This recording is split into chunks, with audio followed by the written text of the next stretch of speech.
नमस्कार दर्शक हो, Kulswamini MI Maharashtra live TV news चॅनलच्या बातमीपत्रामध्ये आपल्या सगळ्या दर्शकांचे अगदी मनापासून स्वागत. आपण पाहत आहात Kulswamini MI Maharashtra live TV news. लोकांच्या अडचणीच्या काळात खंबीरपणे त्यांच्या पाठीशी उभे राहणारे उमेदवार आपल्याकडे आहेत. आजचा निर्णय फक्त एका व्यक्तीसाठी नाही, तो आपल्या मूल्यांचा, आपल्या जाणीवेचा आणि आपल्या भविष्यासाठी आहे. आता निर्णय तुमचा आहे. त्याच्यामध्ये आता ह्या प्रचारामध्ये फिरताना इंग्लिश पण येते. तर समाजासाठी जर का हीच निवडणूक आहे थोडक्यात, त्याच्यामध्ये जर काम करणार माणूस जर टिकाला तर भविष्य काळात लोकांना वेळोवेळी त्या ठिकाणी होतं तिथं राहायला लागणार आहे. कारण का पैसा जर या ठिकाणी फॅक्ट जर झाला तर समाजामध्ये गावामध्ये जे जवळ की आपुलकी असते, आपुलकी आणि लोक, त्यामुळे या ठिकाणी मतदारांना एक आव्हान करतो. मी या पूर्व भागात आतापर्यंत काम करत आलेलं, अशा माझ्याप्रमाणे जे काम करत असतील त्यांना आपण काम पैसा 2 दिवसाला असतो, परत तोच माणूस पुरा आपल्याला भेटेल नाही भेटेल हा नंतरची शंका आहे. त्यामुळे मी मतदारांना आपल्या मार्फत आव्हान करतो, जरी 2000 रुपये मताने वाटले किंवा 5000 मताने वाटले, 2000 रुपये मताने वाटले दिवसाची तुमची किंमत होती 90 पैसे किंमत होती. त्यामुळे तुम्ही 1 रुपये किंमत करून घ्यायची, तुमची माणसं तुम्हाला जपा हे ते सरपंच असं सरपंच कर्तव्य जे काय लोकांसाठी काम करणं आणि लोकांनी जे निवडून दिले त्याच्यावरती आपण काम करत राहणं. मी माझ्या राजकीय आयुष्यामध्ये पंचायत समितीमध्ये काम सोबत काम करण्यासाठी जात असताना त्याचा अनुभव मिळत चालला. अनुभवाच्या जोरावरती मी लोकांचे रेशन कार्डाचा विषय असेल, लोकांच्या लाईटबिलचा विषय असेल, तो एक गावात माझं शेतकऱ्यांसाठी वेगवेगळे अन्न त्या ठिकाणी मी देण्याचा प्रयत्न केला. आणि पूर्व भागामध्ये मी वेगवेगळ्या ठिकाणी गावामध्ये मी भरपूर फिरलेलो आहे. लोकांचे जन्मताच्या जीवावरती आता ही निवडणूक लढत आहे. हा पैसा नाही, लोक ठरवणार शेवटच्या दिवशी काय करायचे. त्या मतदान पेटीवरती मतदान करताना 2 मिनटं तरी विचार करतील का या ठिकाणी 5 वर्षाचा भविष्याचा विचार केला पाहिजे. हा पैसा ठराविक साधन आहे, पण हे शेवटचं विकासाचं साधन पैसा नाही. आमचं एवढंच म्हणणं आहे की काय झाले आता सगळीकडे ट्रेंड असा झालेला आहे की तो जे उमेदवार आहे पैसे वाटत आहे, पण माझं एक प्रामाणिक मत आहे की जो माणूस काम करणार आहे त्याच माणसाला मत दिलं पाहिजे. कारण की आमच्या गावात आता 3ऱ्यांदा लोकनियुक्त सरपंच बिनविरोध निवडून येणं म्हणजे याचा अर्थ असा होतो की त्यांचं काम आहे म्हणून ते बिनविरोध निवडून येतात. जसे झाले तशीच ते वाघगाव गणाची कामं करतील अशी तुमची अपेक्षा आहे. खरोखर की आजपर्यंत ती 15 वर्ष झालेली आपल्या गावचे सरपंच झालेले ते, आणि आपल्या गाडोगाडी गावची एवढी कामं झाल्यात, एवढी कामं आपल्या पूर्व भागात कुठल्याही गावामध्ये नाही आहेत.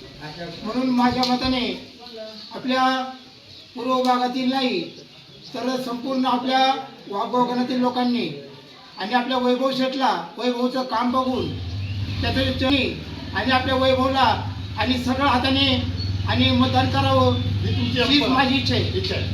दादा, आज तुम्ही गाडकवाडीचे एक म्हणजे ज्येष्ठ मार्गदर्शक आणि एक विचारवंत व्यक्तिमत्व म्हणून तुमची आज ओळख आहे, आणि तुम्ही एक थोर मनाचे दिलदार दानशूर विचारवंत व्यक्ती म्हणून पण तुमचं आज मानाचं स्थान तुम्ही तुरा खवलेलं आहे. आणि आज एक तरुण तडफदार युवा नेतृत्व पंचायत दलाच्या माध्यमातून कपशी ह्या अपक्ष उमेदवारी लढवत आहे. त्या अनुषंगाने तुम्ही त्यांना पाठबळ कशा पद्धतीने देणार आहात?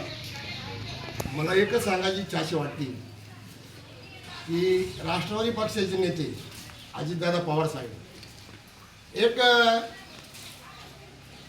सामान्य घरातला माणूस होता, पण तडफदार होता आणि चांगल्या पद्धतीचे कार्य करीत होता. तसं आमच्या गाडकवाडी गावामधून गेली 15 वर्ष झाले वैभव शेठ गावडे एक सामान्य कुटुंबाचा माणूस होता आणि चांगल्या पद्धतीने आज 15 वर्ष त्यांनी या ठिकाणी काम केलेलं आहे. गावच्या विकासाचं, रोडचं असेल, पाणी, लाईट, तलाव, मंदिरं, हे सर्व व्यवस्थित कामं चाललेली आहेत आणि इथून पुढे होतील असं एक अंदाज गावाला आहे. पण बाकीच्या गावांनी समजा थोडंसं सहकार्य कार्य केलं तर पंचायत समिती हा माणूस जर उमेदवार निवडून जर दिला गेला तर ह्या खेड तालुक्याच्या पूर्व भागामध्ये एक आपला घरचा हुकुमशाही काम होतो, आपण हुकमी हक्का या पद्धतीने हा माणूस आपला कधीही कानाला धरून काम करता येईल आपलं, अशी माझी समाजाकडे एक मागणी आहे मतदारसंघामध्ये. याची निशाणी आहे कब्बशी. या कब्बशीच्या निशाण्यावर बटन दाबून बहुमताने निवडून द्यावा अशी एक जनतेला तुमची कळकळीची विनंती आहे. कळकळीची विनंती आहे. आताच एक आपल्या या माध्यमातून एक लोकांचे संवेदन आहे. त्या दुकानातील सर्व मतदारांना मी आव्हान करतो. अजून 2-3 दिवस आहे, काही प्रचार करतील. मी ही निवडणूक लढवायची ठरवलेली आहे. मी शेवटपर्यंत लढणार आहे. काय नाही हे विरोधी उमेदवार काय करतात, मोठी माघार होणार पण मी आपल्या मार्फत मी सर्वांना सांगतो, माझ्यावर कोणाचा प्रेशर आला तरी मी त्या प्रेशरला बळी जाणार आहे, माझा नाही आहे. आणि मी शेवटपर्यंतच्या 7 तारखेपर्यंत ही निवडणूक मी लढवणार आहे आणि मी विजयाच्या दिशेने जाणार आहे. त्यामुळे कुणीही असं मनात आणू नये नाही का मी ही निवडणूक काही अर्ध्यावर थांबू शकते. मी ही निवडणूक लढवणार म्हणजे लढवणार. माझ्या मते ना 15 वर्षे गावाचा भरपूर विकास केला. जी सर्व कामं पूर्ण झालेली आहेत. आता फक्त पंचायत घरामध्ये वापरून आहे ना, यामध्ये सर्व लोकांनी कपशीच्या चिन्हावर शिक्का मारून वैभवला प्रचंड मताने विजय करावा हीच मागणी. आणि त्यात आम्ही गरीब माणसे, आमच्याकडे पैसा नाही, पण आमच्याकडे माणुसकी, प्रेम आणि काम करण्याची शक्ती आहे माझ्या मुलामध्ये. एवढंच मी सांगतो की कपशीच्या चिन्हावर बटन दाबून विजय करा, एवढंच सांगतो मी. आता वैभवचे पप्पा त्यांनी त्यांच्या मुलाबद्दल एक सांगितलेलं आहे की आम्ही जरी समजा किती असल्या खडतर पर्व त्याच्या आम्हाला पर्वा नाही. आणि आज आमच्या वैभवने पुढचं पाऊल टाकले, तो मागे वळून पाहणार नाही.